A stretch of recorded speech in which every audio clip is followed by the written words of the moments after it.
Welcome to Oilers Nation Everyday with your hosts, Tyler and Liam.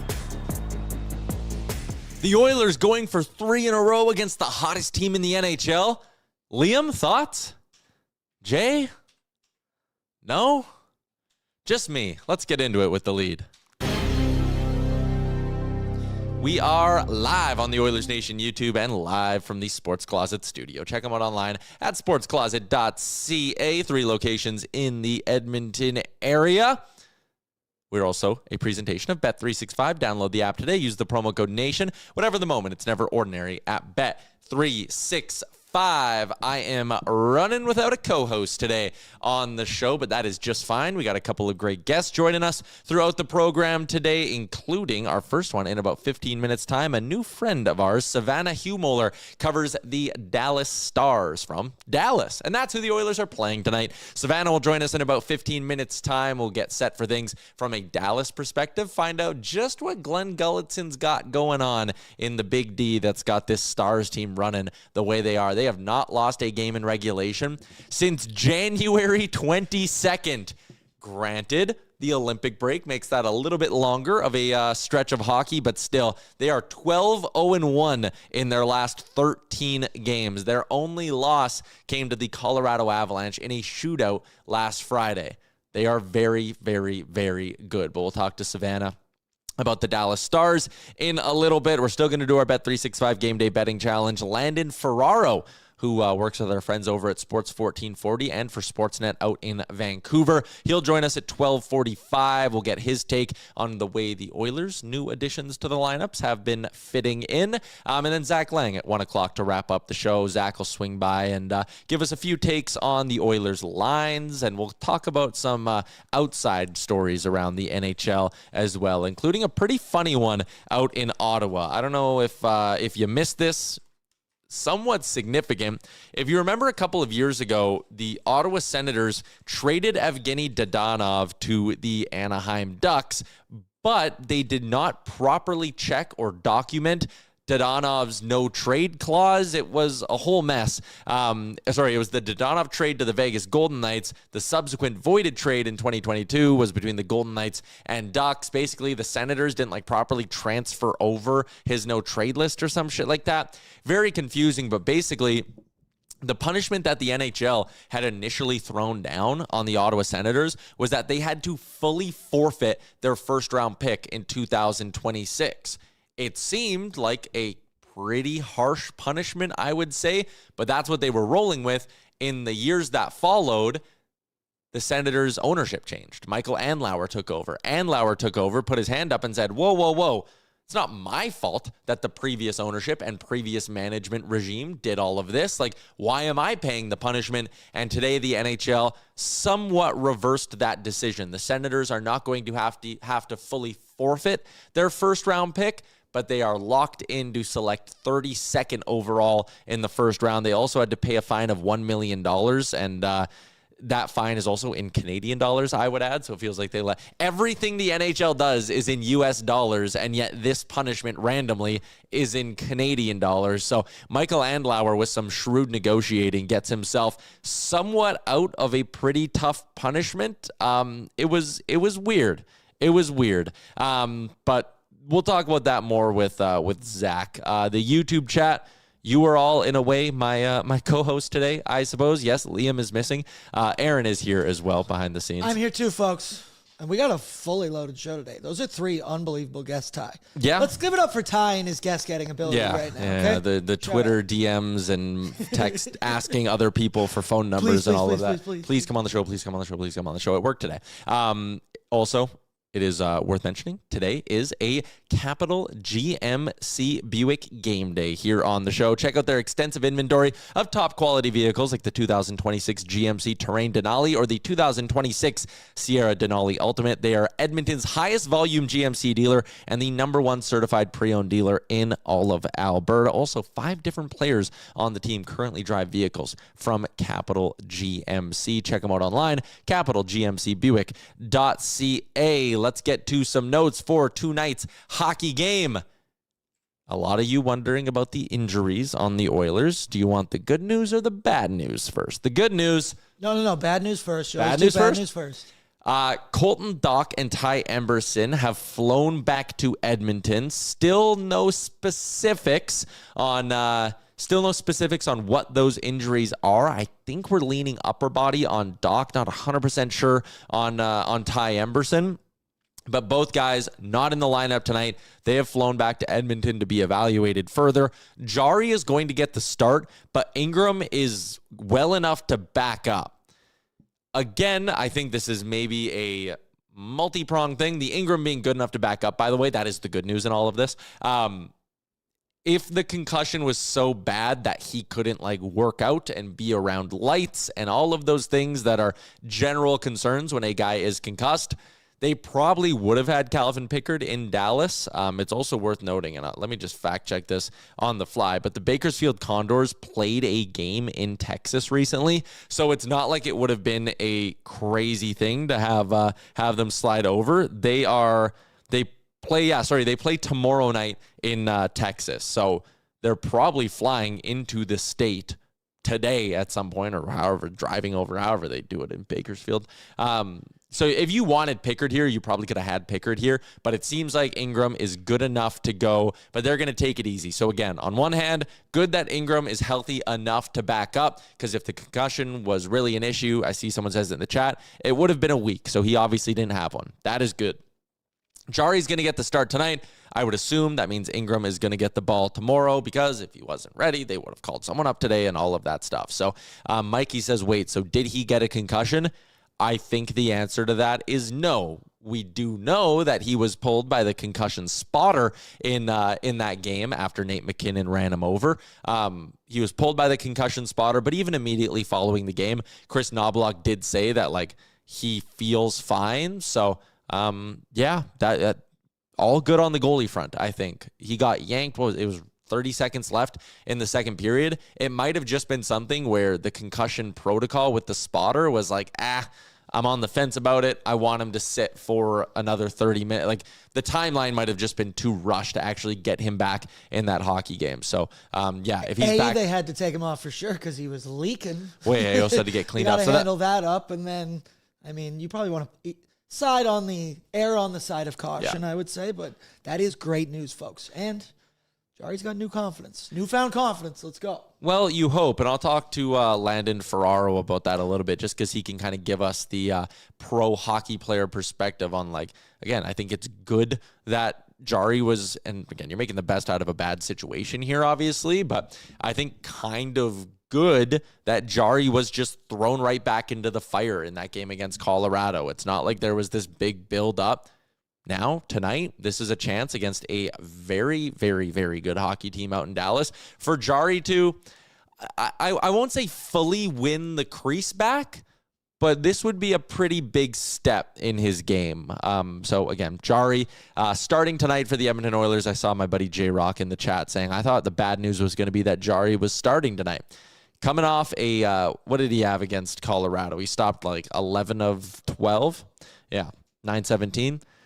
Played good, stopped a couple of high-danger chances. That was a one-goal game going into the third and then finished as a one-goal game at the end. He made some big stops in that hockey game, so no complaints from me on Tristan Jarry's game against the Colorado Avalanche. But tonight, again, I know the talk coming out of that game against Colorado was, hey, look at the Oilers. It was gut check time, right? They lost three players throughout that game. Dach went down early. Emberson left in the first period. Ingram left at the end of the second period. They still found a way to get out a victory. What I would add to that is Colorado was missing three regulars themselves, three top 9 players in Logan O'Connor, Gabe Landeskog, and maybe most notably Arturi Lehkonen as well. So again, you beat Colorado. You get full marks in my books for that win over Colorado, and you're going to have to keep things rolling tonight. The Oilers are looking to win 3 in a row for just the second time this season. And as Mikey says in the chat, similar to how Colorado was banged up, Dallas is also banged up. No Rupe Hintz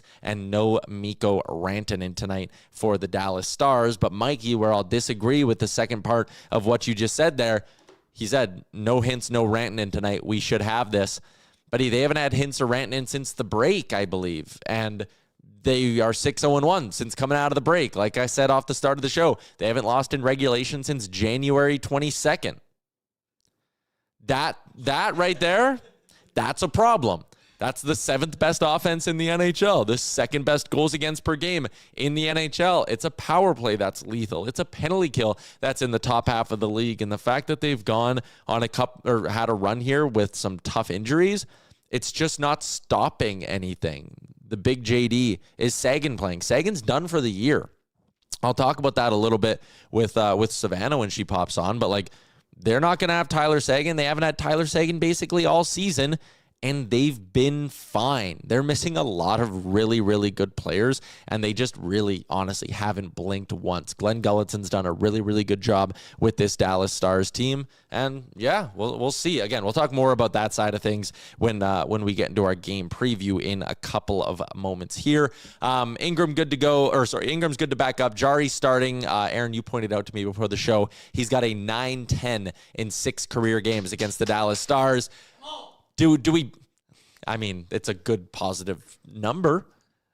I don't know if Don't rain on any parades right now. We need Waz is the one who has been pushing the positivity, and we need it. I was scavenging around for positive numbers for our boy Tristan Jarry last night. We found some. He's only had 6 games. He's 2-2-2. And then on the other side, you see it there, Tristan Jarry taking on Jake Ottinger. Ottinger, great numbers in the regular season against the Oilers, above a 900. But oh no, we all know the NHL playoffs. And the last time that we saw that, man, we broke him in half. Plenty of reasons for optimism, Ty, but Jar he's got solid numbers in his past. Let's ride with that. Yeah, then I'll stay positive. I won't bring up the fact that I just don't believe that certain NHL players just play better when the other team's jerseys are a certain way. There might be a ton of different factors that go into that, but sure. Tristan Jarry, Jarry's got a 9-10 against the Stars. I'm sure he'll have a 9.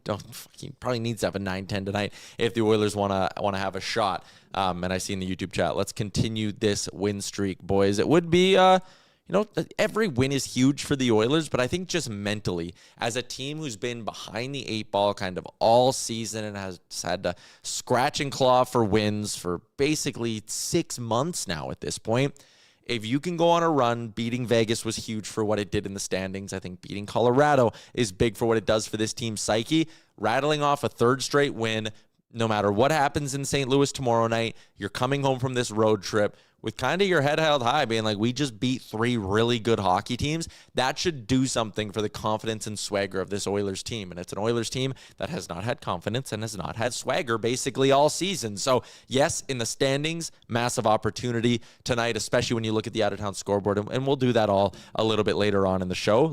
Every win is huge for the standings, but this little run here going Vegas, Colorado, Dallas, I think it carries a little bit more weight just for what it could do for this team and how it could put them back on the right track and allow them to start building up some positive momentum here. I quickly touched on the 2 other lineup notes. No Doc, no Emberson tonight for the Edmonton Oilers. That means Rico and Stasny are back in the lineup. Adam Henrique expected to slot down on the 4th line for the Edmonton Oilers with Szymanski and Frederick. That means they're going to keep that shutdown 3rd line that's been so good since they've come together in Savoy, Dickinson, and Kapanen. Interesting to see with Rico and Szymanski, who's taken the bulk of those faceoffs. It might even be one of those scenarios where Rico's taking the draws and then Szymanski's actually doing more of the actual playing of the center ice position just because of the foot speed there. They probably like that. So that's your lineup tonight. Top 6 obviously staying the same. Vasily Podkolzin looking to stay hot on Draisaitl's wing. McDavid, Nuge, and Hyman sticking together on the top line. And the D pairings, thought maybe, and I'll get into this with Landon Ferraro. That's one of the things I want to talk about with him. But thought maybe there'd be a chance we'd see Wallman down with Stasny and Nurse elevated up with Murphy. Nurse coming off a good game. Wallman continues to fight it a little bit. Thought maybe we'd see a change on the blue line, but they seem, Knobloch and Coffey seem pretty committed to letting Wallman and Murphy figure this out and build up some amount of chemistry. So again, there's your lineup tonight for the Edmonton Oilers as they will look for just their 2nd 3-game winning streak of the season. Aaron, it's fucked. It's straight up laughable. I giggle as you say that. And remember what happened the last time we won 3 games in a row? They immediately lost 3 in a row. Shit hit the fan. That was our new rock bottom. Yeah. However, These are 3 massive tests against 3 huge teams, and we've already. Yeah. I mean, this is the road trip from hell, Murderers Row, and I mean, it would be so Oilers to win this, and then we got to focus on tomorrow. But I'll deal with that tomorrow. It would be so Oilers to beat the Stars tonight, and then just get like steamrolled by the St. Louis Blues, who sold at the deadline. But anyways, let's get out to our first guest of the day. It comes to you on our guest line, which is brought to you by your Prairie Toyota dealers. Looking to dominate off the ice as much as your team does on it?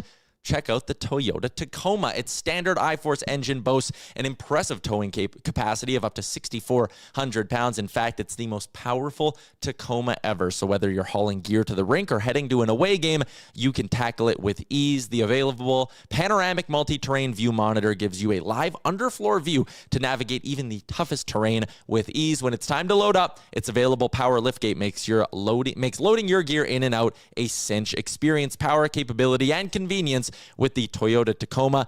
Visit shoptoyota.ca or visit your local Prairie Toyota dealer during Red Tag Days, which are on from March through May. As we welcome in Savannah Huemoeller from D210 Sports in Dallas. Appreciate you giving us some time. First time on the show. How did I do on the pronunciation of the name? Huemoeller? Did I get it?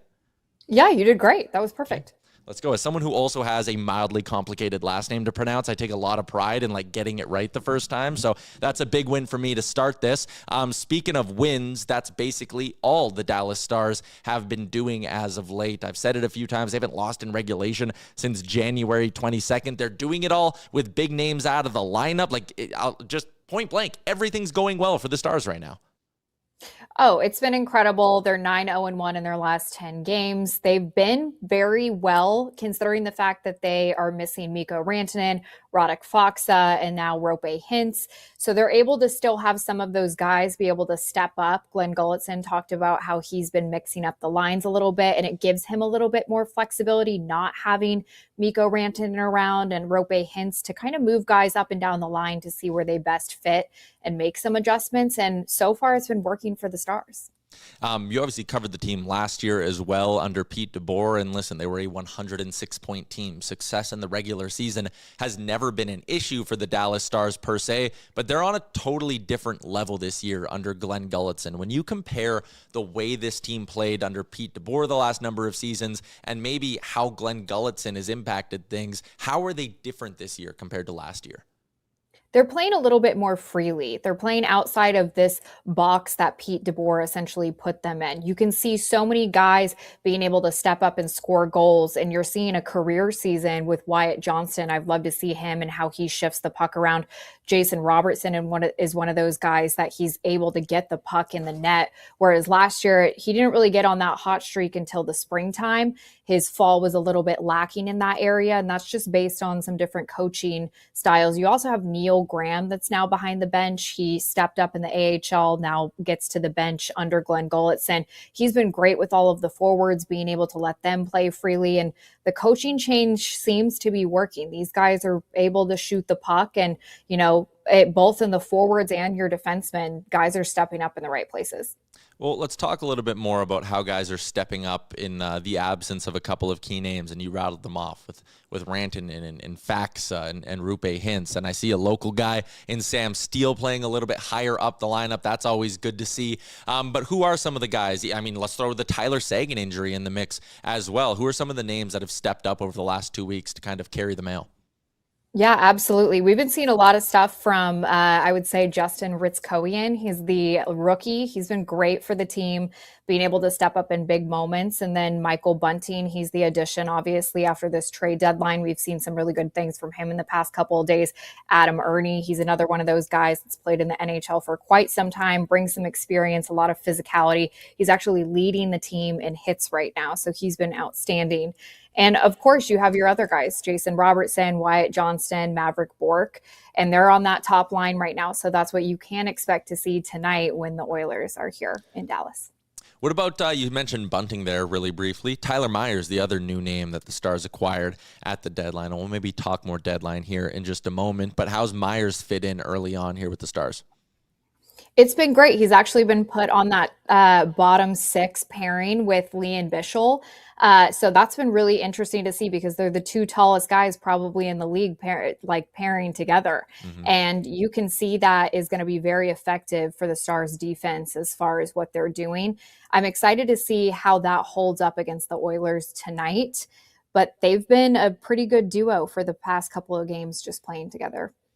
Yeah, and Myers obviously bringing a ton of size, and that's something too, like these last couple of years for the Stars. Some of it has been roster construction, some of it has been injuries, but they've ran into the Oilers in back-to-back conference finals, and it's been like, all right, both Labushkin, sometimes Dumba, and even a guy like Alex Petrovic were having to play like big minutes come playoff time, and I just don't think that's a recipe for success when you're running into forward groups like the ones that the Oilers have. But that was clearly an area that they wanted to address with the Myers thing, is like they should be covered now. And even last year, they survived without Miro Heiskanen for a round and a half in the playoffs, which was impressive. But it seems like that was a point of emphasis, maybe not making the big sexy splash at the deadline, but adding a layer of depth to this team on top of the solid depth I guess they already have. Well, Tyler Myers was averaging about 20 minutes of ice time per night when he was with Vancouver. And that's just something that the Stars needed a little additional help with. They needed a right shot defenseman, and he fits really well next to Leon Bischel. You may want to see him at some point, see how he plays next to Thomas Harley as well. So they might look to make that adjustment at some point.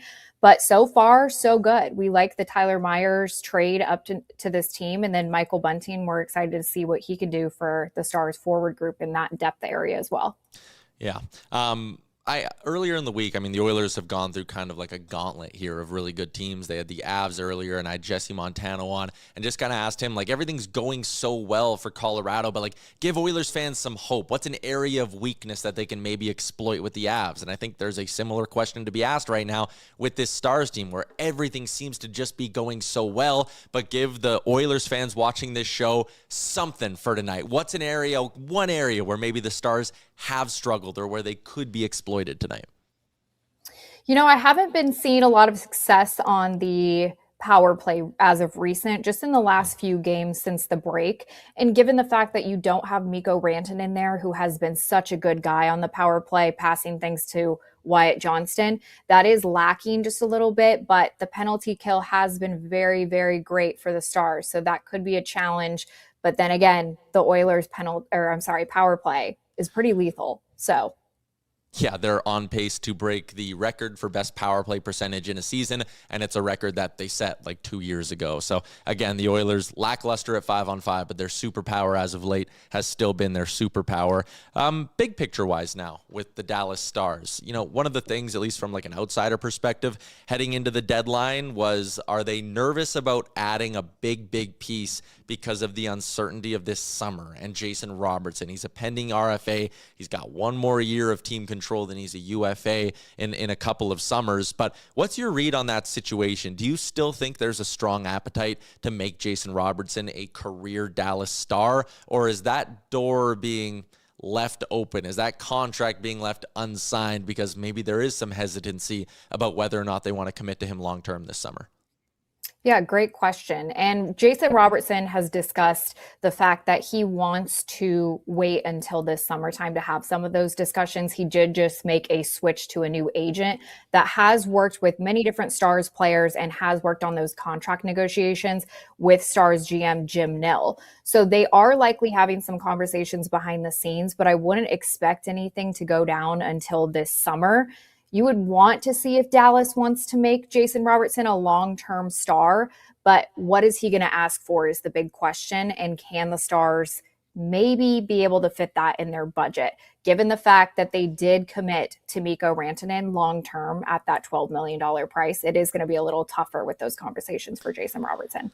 And again, like the Oilers have had this bite them in the ass a couple of times where they go bridge deal, and then it gets time to actually, all right, do you want to commit long-term to the player? And the calculation's totally different when you're buying a whole bunch of UFA years versus buying a whole bunch of RFA years. And I'm sure Jason Robertson can sit there. You point to the Rantanen deal, he could very easily say, whoa, if you think I'm the face of the franchise, 12's the minimum, and he can look to he's not Kaprizov level money, but he could look to some other contracts that have been signed and probably make a pretty good case for why, 26 years old, if he's signing a 8-year ticket before that becomes outlawed in the new CBA, if he's signing an 8-year ticket, he's got a case for that thing to be $14-15 million.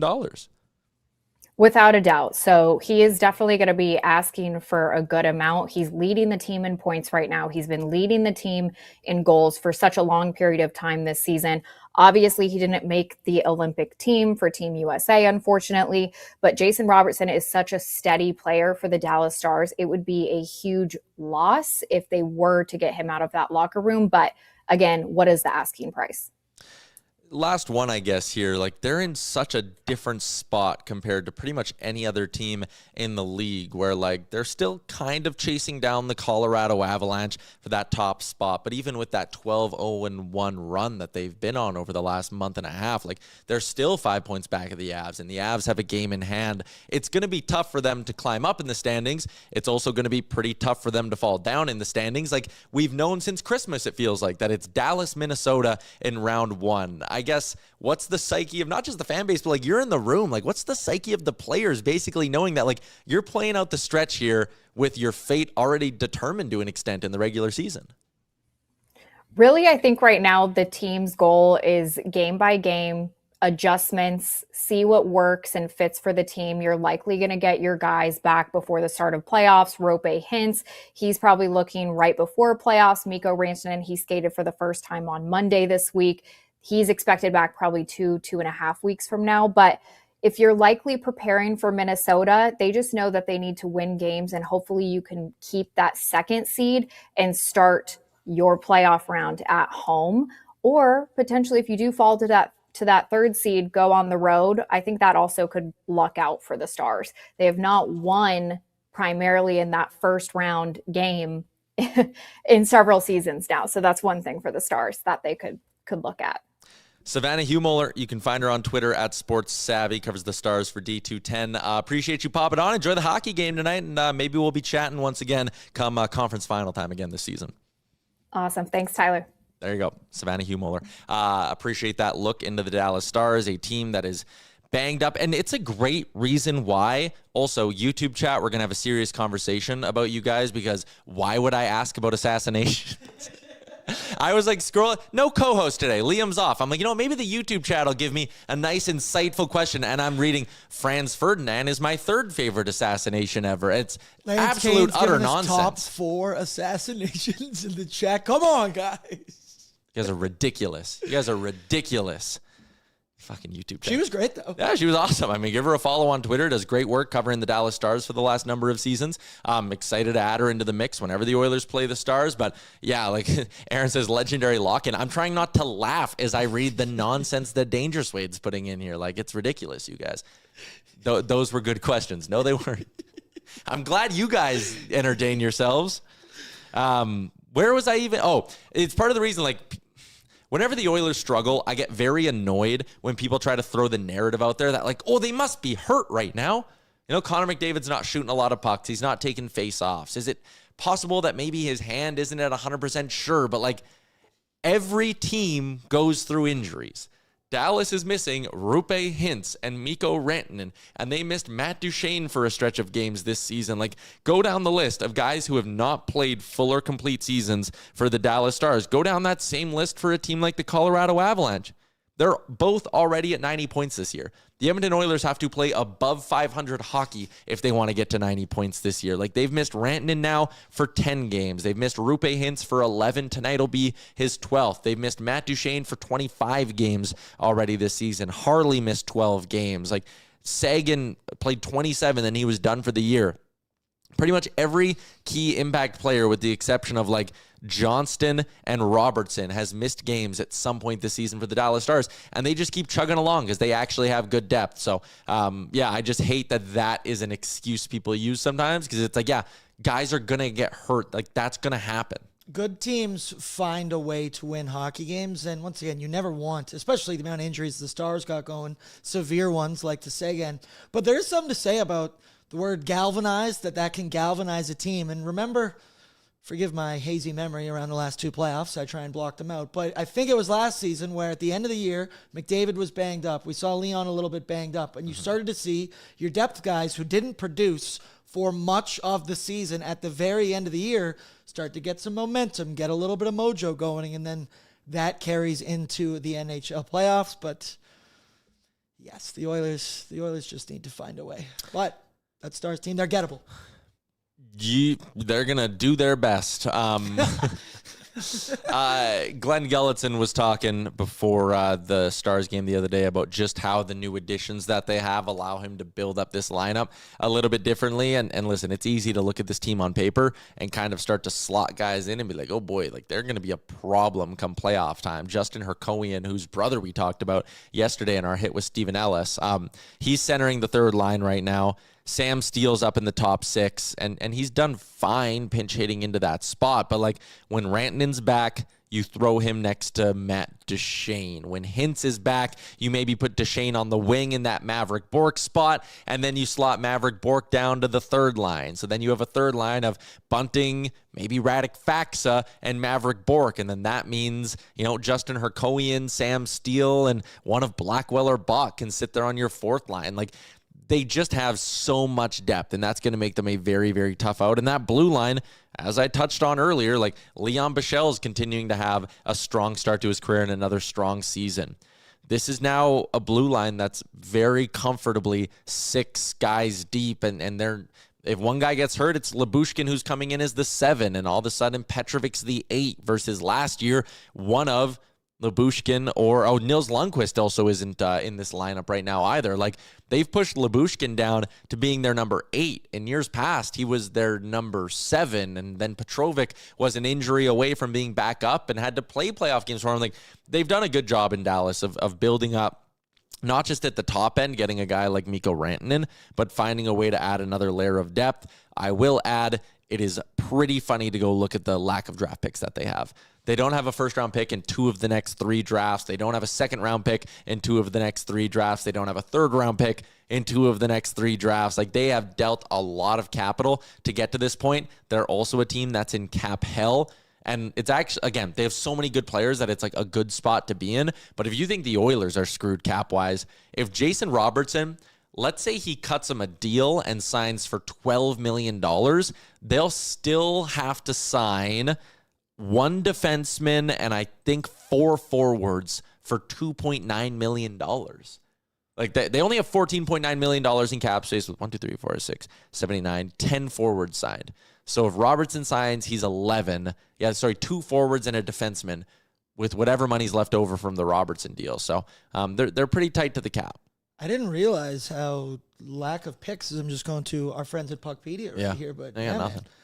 They got the LA Rams mentality, F them picks, and that's why, I can only imagine how Stars fans must feel towards the Edmonton Oilers, and that we are the thing that has stood in their way the last 2 seasons. I also think that there's a little extra emotion in tonight's hockey game as well because of that. Yeah, I could definitely see that as well. And from an Oilers perspective, I think there was extra emotion going into that Colorado game, being like, all right, they beat the wheels out of us earlier this year, 9-1. And that same thing exists when you look at this matchup against the Dallas Stars. It was an 8-3 final in that hockey game, and that took a couple goals in the third period for the Oilers to make it 8-3. Like, it was uglier than that. That thing was out of control. I think it was, 5-6-1 Stars through 20 minutes in that game. The shots were 23-15. Like, it was an absolute shit stomping in that hockey game. It takes a lot for me to leave an Oilers game early. Those 2 games earlier this season were the 2 where it was like halfway through the third period, not even, and I'm like, well, I'm going to go. There's no point sitting here and watch them get booed off the ice again. Those are dark times. It's a very sad discussion that I don't want to have because things are good right now, but maybe off camera, I would like to rank our rock bottom moments throughout the season because there are a couple of them throughout the year where you went, oh, this has to be it. Oh, no, this has to be it. Oh, no. And that, you can't enjoy a sunny day without a couple rainy day, folks, so that's why we enjoy the run right now. Yeah. That has been 2 games. Hoping to make it 3. And again, there's a really good chance here for the Oilers to come out of this road trip in a very, very nice spot. No Liam, no Jay, but I did get their picks if we want to do our Bet365 game day betting challenge, whatever the moment, whatever your bet. It's never ordinary at Bet365. The other thing that's been kind of rare about these last 3 games, and I would love to actually, if there was a way to do the research on this, when was the last time the Oilers they were dogs against Vegas, right? Or were they favorites against Vegas? I think they were both minus 110. Okay. So that means it's been 4 straight games where the Oilers at least haven't been favorites in a hockey game. That hasn't happened all season. Like, there's every single game the Oilers are favored, and unjustly several times. Yeah, but I'm thinking I don't know if there's been a run in the last 3 years where the Oilers have been underdogs or at least not favorites in 4 straight hockey games. So that continues tonight. Edmonton is plus 105 on the money line, which, again, if you're a believer, if you're one of those people that backs your team on a night in, night out basis, this could be a pretty interesting spot for you. In terms of our betting challenge, I'm coming off a loss because Leon did not score. Liam is coming off a loss because Leon did not score. Jay backed Connor McDavid, and Connor McDavid did find the back of the net. He got his 3 shots. He got his money line, so Jay cashed a plus 450 parlay, which gets him a little bit closer to Liam. And tonight, Jay's going to take a big swing, but we can start with my bet. I'm going with a real simple one. I'm in first place. I'm still comfortably sitting there, even with Jay's win. So I'm going to go 2-legger. Zach Hyman, 3+ shots on goal. Hyman's been weirdly quiet in the shots on goal department. He has only hit this thing once in his last 5 games. So coming out of the break, hasn't been shooting a ton, but I like it tonight, especially because the line has dropped to, I think it's plus money or minus 110 on Zach Hyman to hit 3+ shots. Yeah, it's a minus 110. So give me Hyman and give me a Connor McDavid assist. He has been on a torrid pace with the Apples right now. Bouchard's actually in the same boat. I kind of like either one of them. But Connor McDavid in his last 5 games has an assist in every single game and has 10, 2, 4, 6, 8, 9 assists in his last 5. Put these two together, it gives you a nice plus 160 on the payout. So that's where I'm going. Liam's Connor McDavid, I also want to say, is on the quietest 19-game road point streak that you just forget about throughout the year because, you're playing so many here, so many on the road. I've been stunned looking at this, being oh yeah, that's right. He's continuing once again. So another road game, another area to profit. The last time the Oilers played in a road game where Connor McDavid did not register a point was November 20th against Tampa Bay, and that was the game where they got outshot 40 to some, and Calvin Pickard stood on his head. That is insane. Connor McDavid in every road game since November 20th has registered at least a point. McDavid also got back to shooting the puck last game. He racked up 5 shots on goal, so that's maybe another somewhat interesting one. Do you have Liam's bet written down? Because he never didn't say, Here, I have it actual in other form as well. So Liam's going over 5.5 goals, Edmonton to score over 2.5 goals, Nuge to get 2 shots on net, which he's done in 4 of his last 5, and Evan Bouchard to pick up a point, which Bouch is on a pretty nice point streak himself. Evan Bouchard not only points in each of his last 5 games, but it is 1, 2, 3, 4, 5, 6, 7, 8 straight games with a point, 8 straight games with an assist as well for Evan Bouchard, and 5 of those 8 games have been multi-point performances for the Bouch. Pretty good. Liam's bet comes out to plus 260. And then Jay, if Jay hits this, and him and Liam don't correlate all that well, or really at all, if Jay hits this, I think he might pass Liam, which would be insane stuff heading down the stretch here. But Jay's going money line for the Oilers, the under, and a Leon Draisaitl anytime goal. That works out to plus 925. So that's what we got for me, Jay, and Liam in our Bet365 game day betting challenge. Aaron, do you have a little preview? Have you done any look into what we got cooking for pre-gaming tonight? Well, let me tell you, the bankroll. It's hot. It's hot right now. It went perfect on Sunday. It went perfect on Tuesday. I was even crushing UFC parlays, and I don't even watch the UFC. You weren't even watching the fights. You were just waking up and looking at your bet being cashed. I fell asleep. It was the greatest thing in the world, whatever the moment. It's never ordinary, even when you're sleeping. But I think for this, I'm just riding with Connor McDavid. I like the shots on goal. I just think there is You just knew it going into Colorado because of, the McDavid versus McKinnon thing, but the team's so good. Connor knows he's going to have to do some of this on his own. I might even go up to 4+ shots on goal for Connor McDavid this evening. I feel it in me right now, and because I'm hot, I am trusting my gut.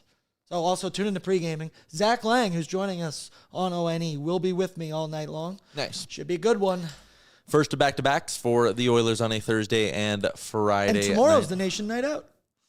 That's sold out, unfortunately, to folks. But and Dog Patch. One thing I wanted to talk about. This popped up on Twitter. And it was a random account. It was like at NHL Watcher guy, which maybe I shouldn't call him a random account. I do follow him. He's got 50,000 followers. But he sent out a tweet the other day that said the Oilers trading McLeod for Savoy might have been he called it something like maybe the biggest mistake of the McDavid era or something absolutely insane like that. That is so it's picked up some steam over the last few days. And here's the tweet. Oilers trading McLeod for Savoy was one of their dumber moves. I think there's a little bit of not really misremembering going on with this, but the criticism that they're getting for this, I think, is coming in some unfair ways. Oily Steve says, I was hoping we'd get here. Let's do it. Let's talk about it. Because obviously, Ryan McLeod's gone to Buffalo and had a lot of success. He scored 20 goals last season. He's not playing on the power play, so everything he's scoring is even strength or shorthanded. So far this year, he's got 48 points on the year. He's got 12 goals. He's having a great season. He's having a lot of success in Buffalo. He's 26 years old. The Oilers traded him 2 years ago, so when he was 24 years old. People are focused on the wrong thing in their criticism of the Oilers in this trade. Edmonton had a young Ryan McLeod sitting as their third-line center. He was an RFA for a couple more years, but they knew a payday was coming, so they got out ahead of it, knew that they weren't in a spot where they would want to pay Ryan McLeod $5+ million to potentially be their third-line center. And Mulek says it. Cardio King McLeod wanted too much money. Let's not get it twisted. They knew a payday was going to come for this guy. And if it wasn't going to be in Edmonton, it was going to be somewhere else. They got out ahead of it, and while he still had value, they acquired a young Matt Savoy, who at 22 years old is starting to put it together. Anyone who's watched the Oilers over the last 2 weeks has seen, or anyone who's watched him this year knew that the building blocks were kind of being put in place for Matt Savoy, and over the last 2 weeks, it's clicked for him. He's now up to 25 points in 65 games this season, and very similar to Ryan McLeod. He's not like getting gravy power play time, and that's what's boosting up his numbers. Like, he's legitimately playing well. And how many times have we done this? And Trent Frederick, Andrew Mangiapane, Jeff Skinner, Victor Arvidsson, we bring guys to Edmonton, we put them in a bottom six role, and we go, why aren't they scoring like they were everywhere else? I'm going to read you Ryan McLeod's average time on ice per game over the last 5 seasons. And you tell me, what year do you think is the year he jumped to Buffalo?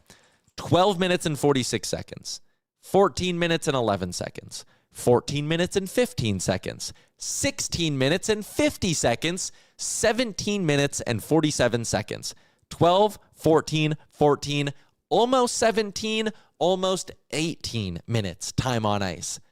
What year do you think he jumped up? What year do you think the numbers started to, I don't know, not quite double, but close to it? It might be the year he started playing more than 2.5 minutes more per game.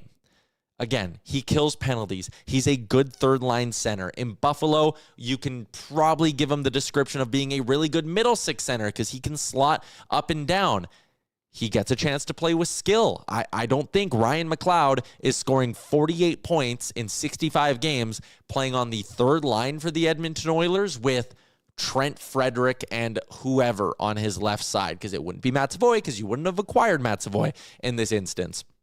And so there was a quote tweet that kind of said, like, in one offseason, the Edmonton Oilers lost 24-year-old Ryan McLeod, 22-year-old Dylan Holloway, and 22-year-old Philip Broberg, or whatever his age was. And it's like, yeah, was that shitty? Was that bad asset management for the Holloway and Broberg one? Absolutely it was. They should have had those guys locked up. It should have never got to a point where offer sheets were even being whispered about. Like, that was a mistake. But as far as the criticism for trading Ryan McLeod as some sort of like, well, they got a lot weaker and whatever, and I agree with Lance in the chat, I would do that trade again in a heartbeat, because what was Ryan McLeod's value here? It was that of a young, good analytics, good third-line center who wasn't going to get any more opportunity to be anything other than a good third-line center in Edmonton. And if he was going to go out and get paid like more than a good third-line center, the Oilers had to put up their hands and say, we can't do it. They sold at a good point on Ryan McLeod coming off a Stanley Cup final appearance. They got Matt Savoy, and they got a little bit younger. They got a better cost-controlled piece. If you like what Matt Savoy's doing this year, what if he can take a step forward next year when he's still on his ELC making $886,000 a year? That's going to be a massive plus for a team who's right up there against the cap ceiling. So I don't understand the criticism of this trade.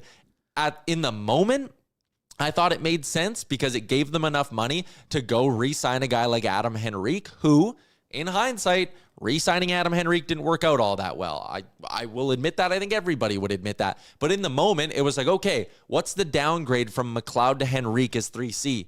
You're hoping it's not substantial because Henrique can still win draws and can still kill penalties for you. You're hoping that's not as substantial of a fall off.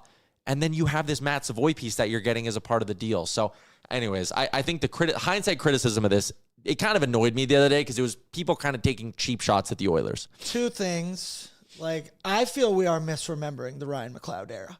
Here, we literally called him and Warren Fogle the fast Zambonis because they just skated around and did nothing. The cardio kings, the cardio line. I sat here night in and night out, and I read that chat every single night, and it is an entirely different tune today than it was then. The second point as well is, yes, McLeod has better numbers right now, all these things. He's further along in his career. Yeah. This is a longer-term play for the Edmonton Oilers. You can't properly compare this trade till down the road. Now they need to keep Matt Savoy.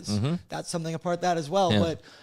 But, folks, we're misremembering the Ryan McLeod era. We are. Edmonton, once an Oiler, always an Oiler. Sure. I love the guy thoroughly, but let's be real for a moment. All right, our second guest of the day is here. Landon Ferraro is brought to you by Truck Month. It's a presentation of GMC, and Truck Month is on right now. And if you've been waiting for the perfect time to upgrade your ride, this is it. The 2026 GMC Sierra 1500 Pro Graphite Crew Cab is built to stand out and is now available at 0% financing for 72 months. It's got a 2-inch factory lift with off-road suspension and a 5.3-liter V8 engine that delivers the kind of power you can actually feel when you hit the gas. And during Truck Month, you can get into your very own. Now's the time to head down to the dealership, take it for a spin, and see what the Sierra 1500 Pro Graphite Crew Cab can really do. Do we have our friend Landon Ferraro? We do. Landon Ferraro from Sportsnet in Vancouver and Sports 1440 joins us here in Edmonton. Landon, how you doing? Doing really good. How you doing? Good. Appreciate you giving us some time here today. Let's start, and you're obviously a part of the post games with Andrew Walker here in Edmonton, so you follow this team.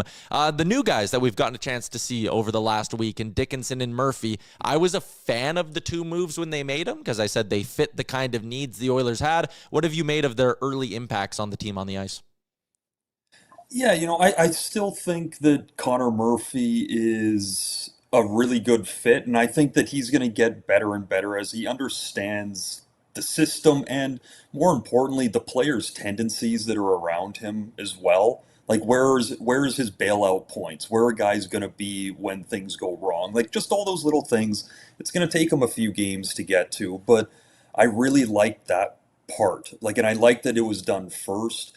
They didn't need the super exciting forward or the flashy defenseman. They needed a defensive defenseman. They can play hard in front of their own net, make the simple play, be that more steady figure on the back. So I really like that. Dickinson comes in, and I heard you talking just before you brought me on here, and you're looking at Dickinson and now Henrique and all of it. Like, they needed a bit more speed. They're going to score goals. Earlier in the year, I was definitely one of those guys saying, like, you have to get Nugent Hopkins into that 3C role. Like, you need to stretch out your lines a bit because so much lands on Draisaitl and McDavid, and of course it will, but, like, they need some slack once in a while. You can't expect them to bail you out every single night. And Dickinson coming in, it's another guy that's has got some size. He plays with a bit of grit. but he can skate. He can take on those bigger matchups, free up the top two guys to, maybe they can get against third lines more often and not have to be the shutdown while getting the offense. So I really like it, and then seeing Doc go out of the lineup was tough. I love that rambunctious young energy coming in, much like the Oilers needed Savoy and that youth to be in their middle six. Like they needed some youth, and they found him, and he's really come along. Well, they needed someone that could run around a bit, and look what it's done to Frederick. Wouldn't you say it's brought out the best in him as well?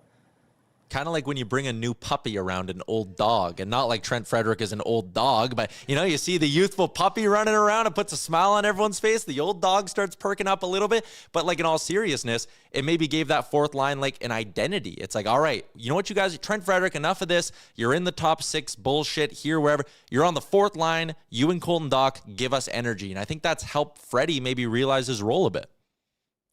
100%. And honestly, like the old dog, new dog, like that is a good way to go at it but think of what happens when a young player like Doc comes in and he gets put on the fourth line and Frederick's sitting on the other side, and he's definitely overthinking a lot. And like the guy wants to be a good player and be what they signed him to be. And it hasn't been there yet. Doc comes in, he's running around, guys are cheering on the bench. They get back into the room and they're giving him the extra taps. Guys have egos. Guys want to feel good too, right? Like all of a sudden you're sitting there and you're like, I want that. So he goes and makes an extra hit. But like his goal the other night, the play gets moved back up to the point, and right away Doc's in a battle on the side of the net, and now Frederick's battling to get to the front of the net. Play comes in, it hits, and he hits the rebound in. Like, he got pulled to the front of the net. He made the game simpler for himself, and he got rewarded. Like, that's what you want to see. And then the fact that Doc is giving it to whoever that other defenseman is after the goal goes in. Like, the Oilers need that, though. Like, when's the last time you saw that? It's probably Evander Kane in the playoffs. Like, they need a bit of that sandpaper and youthful, just naive, don't know who you're yelling at. It doesn't matter. You're excited. You're wearing a jersey with an NHL patch on the top, right? Like, that's all that matters. Yeah, I love that point, and I was actually going to bring that up too, so I like that you said it. The other thing, you mentioned it in your first answer, but it was like Connor Murphy, not just like getting used to the system, but getting used to his teammates. So they start him on a pairing with Jake Wallman, and like it makes a lot of sense on the surface, because like what are Murphy's deficiencies? Okay, it's like defending off the rush, it's moving the puck. What are Wallman's strengths? It's those two things. Like I think they have the potential to sort of really balance each other out here. But man, Jake Wallman is struggling right now. So I'm curious for you, like, I'm happy in the moment that Chris Knobloch and Paul Coffey are keeping them together and maybe letting them like grow together a little bit here. How many games is it until that's not an excuse anymore? And maybe you have to look at changing it up if Jake Wallman keeps struggling there. I mean, to me, and I'm saying this, like, I want to preface it by saying I'm not getting this from inside info, and like, I know this for a fact by any means. Like, there's no way that Wallman is comfortable playing right now. Like, the amount of massive hits he's taken in the last 3 games alone. Like, I thought he was gone last game again. He took that big hit and he couldn't get off. He's doubled over. Well, that happened the game before as well. Like, he's been getting tagged quite a bit. And to me, like, he's too good of a skater and reads the ice too well for that to just be his head's off in the clouds and he's not paying attention. There's something there that's not, like, he's got to be having something that's nagging him a bit, because he's just not moving and escaping the way that he normally does. And that's also been putting Murphy into a bit of tough spot on the other side, because on top of learning a new partner, you have a guy that, I mean, I can think of 2 shifts last game that he was basically, you're basically at 5-on-4 because he's standing net front and he can't move. You can see him in obvious pain. So you definitely need Wallman to, if that is the case, get through that a bit, but steady his game. Because if you look at it, I understand your question, like, how long do you give that? But what is the change? Really, right? Like, is it going to be, like, look at the face you're making already. You're not excited about this answer. I don't want to say it. That's fair. But like it is what it is. Like they need it to work. Yeah, and the other part too, like with a guy like Wallman, if he is banged up, you know, if you had put yourself in a spot with some more success earlier in the year where you're leading the division, you have a 6-point cushion, maybe you could go to a Wallman. Maybe this conversation applies to McDavid. Like, it's been a big narrative on our show. That game against Vegas on Sunday was the second time in his career he's played a full game and not taken a face-off, and then he only took one against Colorado. Like, there's probably something going on with 97, but you don't have the option to, like, if guys are at 90%, be like, you know what, take 2 games off and rest, because every point's important. And I'll spin this into even the goaltending conversation. Like, do I think that they want to get Tristan Jarry going and play him a ton and have him out of this funk? Like, absolutely. They paid the price to get him. They're committed to him for 2 more seasons. But when every point's so massive, you can't just sit there and be like, all right, we're going to dress a substandard lineup for the sake of getting guys comfortable. Like, every game, if you're ready to go by playoff standards, we'll say you're in there and you're playing.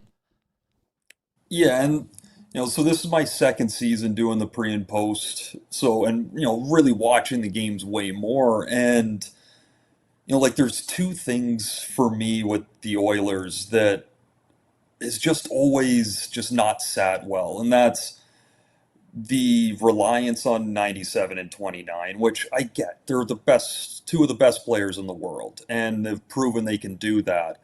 But like they never get to pick their head up above water. Like I feel like those guys are always just struggling to tread, because if they don't score, they don't win.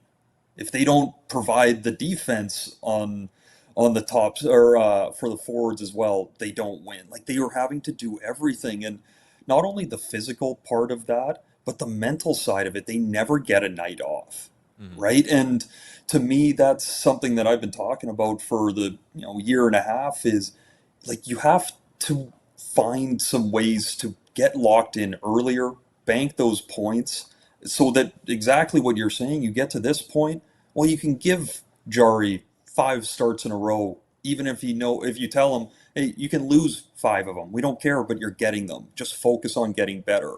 They don't have that luxury right now. And the other part, or the other thing that kind of ties into that, is always having to play from behind. And that brings out the best in them. And yeah, they've proven that that's kind of how it works. But when does that stop? Like you can't always rely on coming back. Again, it adds way too much work on those 2.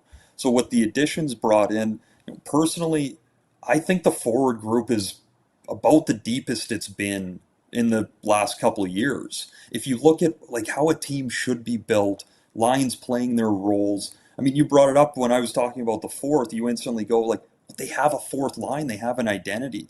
That hasn't been the case here for the past couple of years. So up front, like I actually do really like where they're at. And, they're obviously they're locking in, and this is what they do, and they're going to be a good team. But it just doesn't ever need to be this hard. I think that does kind of sum up the last 2 regular seasons. Like, why is it so hard for these guys to get this shit going? Like, yeah, it's totally fair. Okay, and like, sorry to cut in, but the line that bugs me more than anything when I hear it is at the beginning of every year and in the first couple weeks, and it's across the entire league, is they'll be up 2 goals, punt it away, whatever. They get the 1 point or don't. And you hear the same thing after every time. It's early in the year. We're learning right now. We're ready for the end. You get to the end of the year and everyone's saying how important these points are. Well, if you would have just got 5 more in October and November, these points don't matter as much. Like every point matters. So don't leave it till the end, and then you have to get into stress mode. Yeah, I think that's fair. One more for you, just because I had a follow-up on Jason Dickinson as well. The quote that he had when he got traded over here about how he loves to see the frustration on the other side's face when he's shutting them down and doing a good job. I love that. It's music to my ears. They got him playing on this third line with Savoy and Kapanen. Savoy, wicked smart young player, a guy who does make the right read defensively a lot. That trio seems to be working, but where I think we'll really see the impact of them, on home ice in a playoff series. The fact that Chris Knobloch might have a line to trust against whoever the other team's best players are and not have to saddle a 97 or 29 with that extra responsibility of playing shutdown hockey, that Dickinson deal, like, it looks good now. I think we might be round 2 of the playoffs and going like, holy shit, can you imagine if they didn't do it? Yeah, I mean, you have to have guys that are like of that mindset that it honestly is almost as good as scoring goals. If a grinder ever tells you that, oh, I love shutting guys down more than goals, they're lying. The goal will always win, but it's a close second, right? Like, it's a close second. But like, okay, I go back to when I played in Detroit. We played Tampa in the first round in 2015. And we take them to 7 games. Our team is nowhere near as good as Tampa. But Babcock at the time he loved his fourth line against top line. So me, Drew Miller, and Luke Glendening. Like, the 3 names there, right? It is what it is. But we play against Kucherov's line the entire series. And I think they might have got one on us at 5-on-5. But past that, we ate those minutes. We didn't score. But we ate those minutes and freed up Datsuk and Zetterberg to go, and all of a sudden we're in a series because those guys are frustrated. Like Dickinson, it's the same thing. Like, you can see that, and you know too, right? I'm not going to be the guy to go score 3 overtime goals in a playoff run, but I can make sure that the other guys don't do it. And I'm opening up everyone else. And when you get that big block or a good hit on a guy, especially in the playoffs, like, the sound that pops from your crowd and the adrenaline rush that goes through you is like, I'm getting buzzed right now talking about it. It's the coolest feeling in the world, and it just reinforces that. And then he's in their back pocket the entire night. Yeah, the most damning stat for the Oilers, and this is a year after year problem. I pulled it up to double check. At 5-on-5 this year, when both Connor and Leon are off the ice, the Oilers are minus 27. That right there is the issue, and that's what they look to address. Yeah, and like, again, at that time when I was talking about playing in that series, like, that was when fourth lines were just starting to turn where, okay, you can't just not score. Like, you have to actually contribute a bit. And it's really changed since that. Like, you need to be able to at least, at minimum, tread water when your big boys aren't on the ice. You can't put them in a deficit constantly that they're going to have to keep digging out. And part of the problem is that they've dug out the majority of times. So you don't even ever get that reinforcement of, oh, I can't let that happen again. You're like, no, 97's way too good, and we did it again. So you don't really learn the lesson, and it takes them this long into the season. I love lying about it being my last question, but like, I think we're on like a really good point here too. But like, that's the sort of like domino effect when everyone's like, God, they just play McDavid and Draisaitl all the time. And it's like, well, yeah, because they're always down by 1 or 2 goals because the bottom 6 is giving up too many goals. So then to come back in the game, every coach is obviously going to put Connor and Leon on the ice the whole time. So like, if you can get the bottom 6 to be better, they'll get to play more. Like, it's a little bit of a chicken and egg debate here, but I think the point stands of like, if you could get closer to breaking even more often, the bottom 6 guys are going to get more ice time because you won't be chasing the game.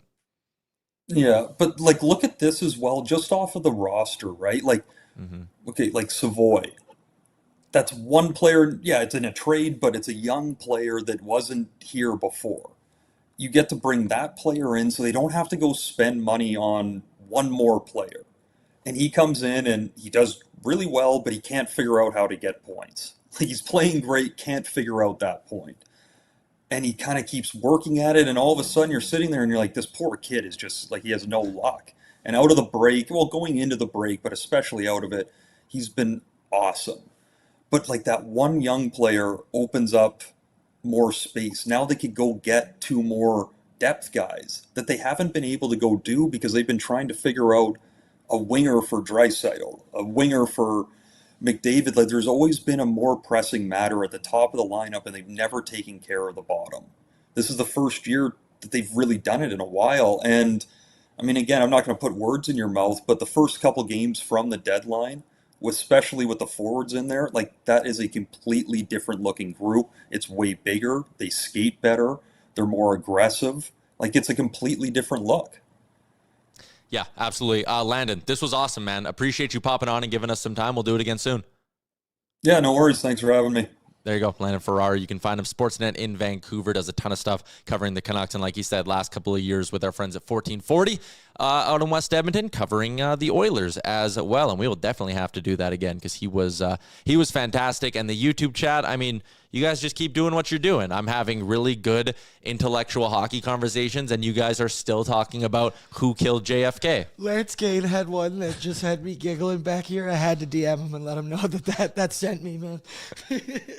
You fucking guys. You guys. All right. It does sound like a copy, Lance. Good point. Good point. Sure. I mean, listen. That's all he got out of it. The YouTube chat's not having these kind of conversations if the Oilers haven't won 2 games in a row. So we're in a good spot when the chat's in this kind of a zone.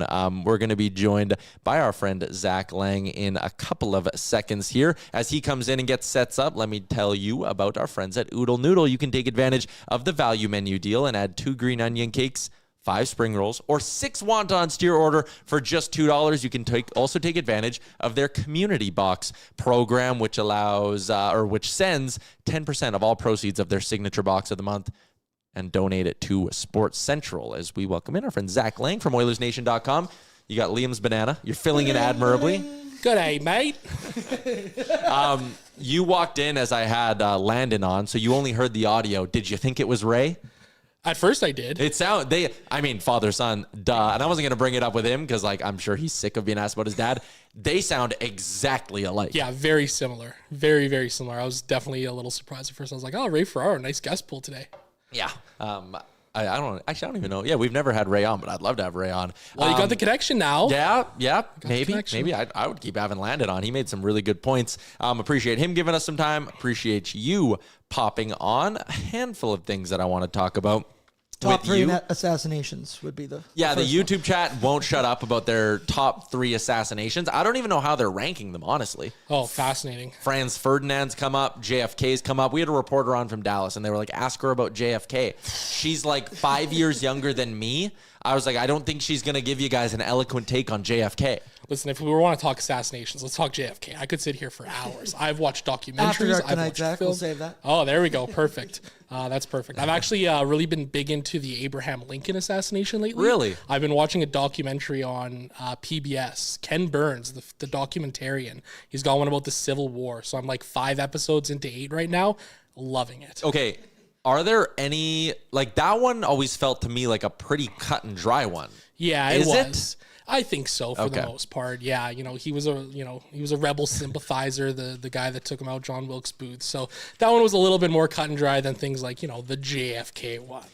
Yeah, it gets a little bit muddied. I think even the further you go along in history, things start to get a little more convoluted. But anyways, We'll let that be. Let's start tonight for the Oilers. Couple of lineup changes, but the one constant is that third line, Kapanen, Savoy, and Dickinson. Kind of like Chris Knobloch's new shutdown line, if you want to call it that. But it's been an interesting spot to put Savoy in, but that trio's look good. Yeah, I've really liked the play of those guys so far. Kapanen and Dickinson, not only are we seeing them at 5-on-5 on the penalty kill as well, I really like that duo there. Evidently, Dickinson, not the most fleet of foot guy, but you got a guy in Kapanen who certainly makes up for it. And man, Matt Savoy, even beyond his play with Dickinson and Kapanen, he's been just so good since the Olympic break. It's been really great to see him kind of turn it on and find another level in his game. So I really like the way this top 9 is shaping up right now. Podkolzin, he's looked so good too. And these speed bursts that we've seen from him in the last couple of games have been shout out to his skills coach. Yeah, absolutely. Sean Pang's got a good article on Oilersnation.com. I'm talking with him right now. So, it's been a pretty interesting couple of games. Yeah, everything just seems to be filtering out really nice with that forward group. And the other thing, too, that we talked about with Landon is that, they also, when Doc was in the lineup, we'll see if they can keep it going tonight with Henrique, Szymanski, and Freddie. But that Doc, Szymanski, Freddie fourth line, that seemed like the kind of fourth line they need because they had an identity and they were making the most of their 8 or 9 minutes a game. Yeah, absolutely. I think if you look at both of these last 2 games as a whole, against Vegas and Colorado, probably 2 of the better games we've seen the Oilers play from a complete standpoint, right? They were able to play with the lead in both of those games. Obviously, the analytics take a little bit of a hit playing from behind or playing from ahead there where, score effects come into play. But I've really liked the way this team has looked in these last couple of games. It's like, this is the Oilers team we've been waiting like 6 months for to turn it on here, right? So definitely promising. Definitely like to see them snag the 2 wins. 2 more important games here going up against Dallas and St. Louis. And if you can beat Dallas, like I said earlier, it's like standings-wise big, and we'll talk about the out-of-town scoreboard in a second, but like standings-wise big, psyche-wise, for them to return home, regardless of what would happen in St. Louis, to return home and have like the Oilers swagger of like, yep, we just went on the road and beat Vegas, Colorado, Dallas. Like, if anyone forgot, we're still us. 100%. And I mean, even if they lose tonight, a win in St. Louis, I think you got to come out of this road trip 3-1 at this point, right? Yep. And I think that was kind of the sentiment heading into it as well. Maybe it was a little bit of an optimistic 3-1 at that point, but I think at this point you can feel pretty comfortable in them being able to at least split these games going up against Dallas and St. Louis here. Yeah, absolutely. Extension for Nick Schmaltz yesterday in Utah. If people missed it, an 8x8 deal for him to sign long term. Not Oilers related, but that, again, it's probably a bit of an overpay, but I keep telling people the cap is shooting up. UFA deals are going to all look like overpays for the rest of time. That's just the way the market's going to go. Yeah, 100%. Matt Larkin, new top 50 UFA board, or first one of the year, actually, on DFO. A couple of Oilers on there as well. Man, I look at a lot of the names on that list, and it's like, wow, there is going to be a lot of overpays this summer, right? And I think it's an interesting position for the Oilers to be in here because evidently they're going to have some cap space heading into the summer here. They're going to continue to have cap space over the next couple of years with the cap going up. They're going to have to figure out how to be efficient within that market when it looks like there's a lot of bigger name guys that are, like the bigger name guys are going to get overpaid. That always happens, right? But I think maybe in a year where it's a bit of a weaker UFA class, we could see that escalate a little bit. So they're going to have to be smart with their money and hopefully make no signings on July 1st. Or they're going to go for the top dog. And I mean, if Alex Tuck makes it to free agency, you look at the deadline and how high prices were. Like, again, sticker shock is how you put it on the site. Like, the sticker shock of seeing a first for Jason Dickinson was like, oh my God, it's probably a big reason why we didn't see more moves for the Thomases and the Kairus. I think we're going to see teams who get to July 1 and are like, man, St. Louis wants, 2 firsts for Jordan Kyrou. Okay, screw it. You know what, Alex Tuck, it's going to take you $12 million to come here. Cap's going up. I think we'll see that. Like, I would not be surprised if he hits the open market and truly does like a I'm going to the highest bidder type of deal. I think he could get $12 million a year. Yeah, I wouldn't be surprised at all, right? And especially when you look at the Schmaltz deal, $8 million there, that's probably a little bit team friendly for him too. Got the 8th year though, which is big, of course, right? We call that the Leon Draisaitl around these parts. But yeah, Tuck is going to be a really interesting case. And I mean, 2 months ago, we were talking about Tuck to the Oilers, and look at the surgeons that Buffalo has had here, right? Are they in a position where they're going to want to let him go, right? That's one thing that I really wonder about, especially with how much success they've had here, with the vibes being as high as they've been. See what happens through the last 20-odd games here in the playoffs. But, it's going to be an interesting one to follow. You obviously cover the whole league and do a great job with the DFO DFS report with Brock, which is coming up at 1:30 today as well. Who's in your top tier in the Eastern Conference? It's so wide open. Like, I think everyone kind of goes like, okay, Carolina's in there because they're by far the best team in the Metro. Tampa is Buffalo's ahead of Tampa. If you put Tampa in there, do you not kind of have to put Buffalo in there? Yeah, I think you kind of do, right? I mean, Montreal, they've sneakily been really good here as of late too. Carolina looks like another great regular season for them. Let's see what happens in the first round of the playoffs. But there's definitely some interesting teams out there. I mean, who would have thought that the Bruins would be in a wild card spot tonight, right? That's a surprise right there. The Red Wings have been good. It just doesn't feel like there's like beyond Carolina necessarily like a real powerhouse. Obviously, I know how good Buffalo has been, but let's be real here. It's the Buffalo Sabres at the end of the day. Like, this team could have a collapse down the stretch, but they've got themselves in a great position. So, yeah, I would probably say like Carolina, Buffalo, Tampa, and I think, Montreal, I'd probably put them up there too as the top ones. The one team that I'm watching right now, Detroit's going to be without Kopp and Larkin for the next 2 weeks. They have 4 wins in their last 10. If Columbus wins the game in hand they have on them, that gap's only 1 point. They're 8th on points percentage right now. They're actually behind Boston because of the game in hand. They might miss, and if they miss, everyone's getting fired. Oh, 100%. You guys are playing over. Columbus, they could sneak in there for sure. They've been really good under Rick Bowness. Ottawa, they look like a disaster. I don't see Philly, Washington catching. Florida, I mean, what a fall from grace for them, right? And the Devils, I mean, talk about everybody getting fired. That looks like what's going to happen in New Jersey this summer. Yep, probably.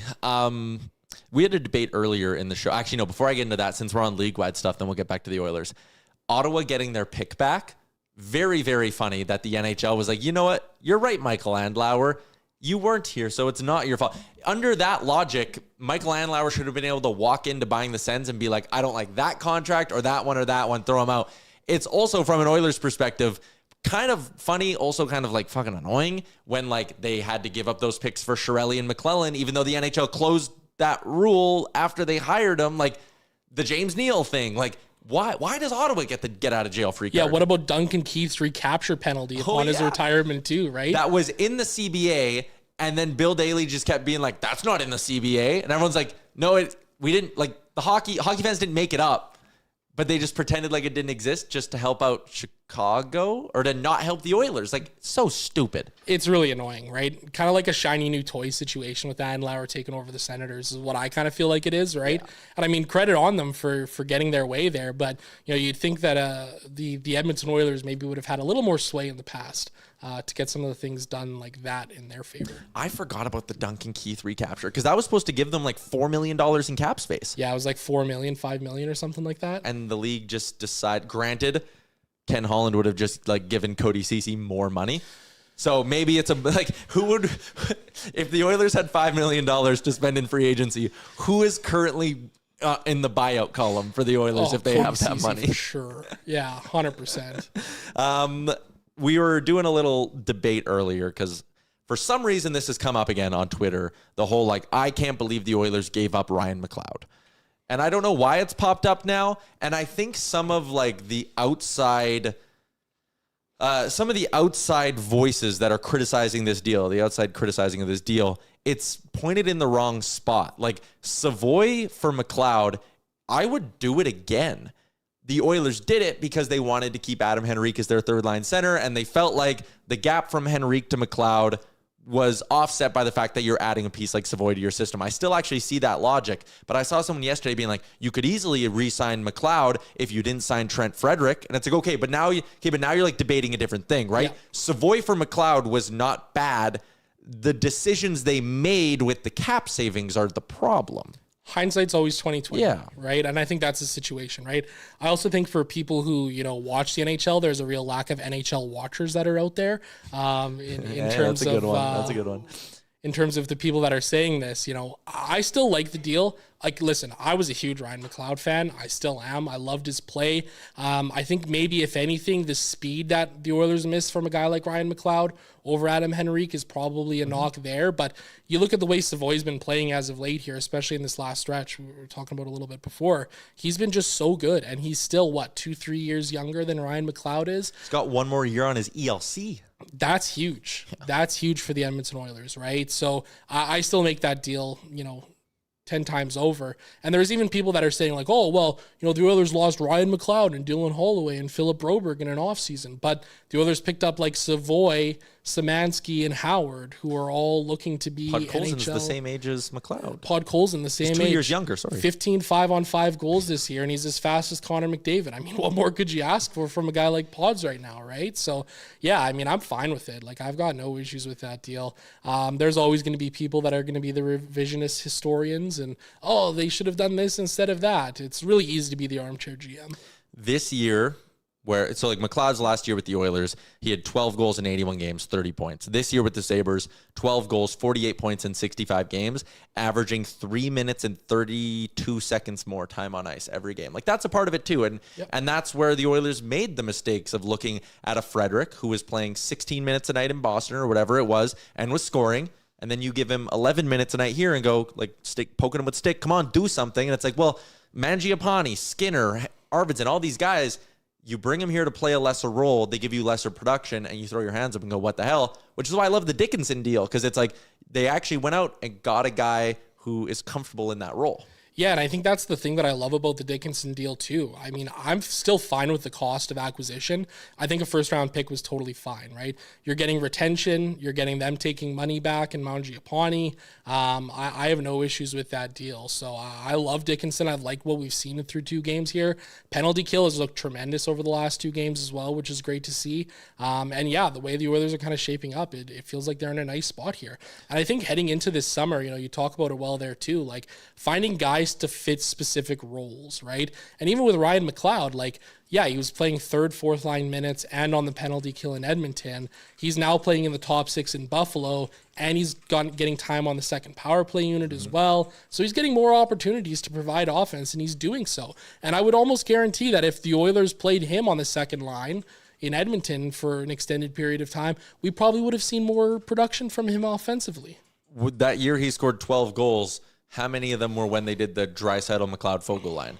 And that line was so good. Yeah, and they put speed on Draisaitl's wing and put those guys with a playmaker, took away some of the defensive burdens that they had to share on the third line, and they started producing. So, again, I think it's just too easy for people to kind of take their outside pot shots at the Oilers and be like, oh, another bad trade for the Oilers. And it's like, you can't criticize them for getting younger and then also be like, oh, McLeod for Savoy, that one sucked. And also don't misremember what these guys were when they were here. Like, we weren't coming out of that. People were crying, oh, bring back Warren Foegele. He was getting healthy scratched in that last cup final. Like, come on. And now he's playing on the 4th line in Ottawa. I'm stunned that they got a 2nd-round pick for him. I can't believe it either, actually. I'm also, you know what's more surprising than the fact that Ottawa paid it? The fact Ken Holland was a shrewd enough negotiator to get the 2nd-round pick for Warren Foegele.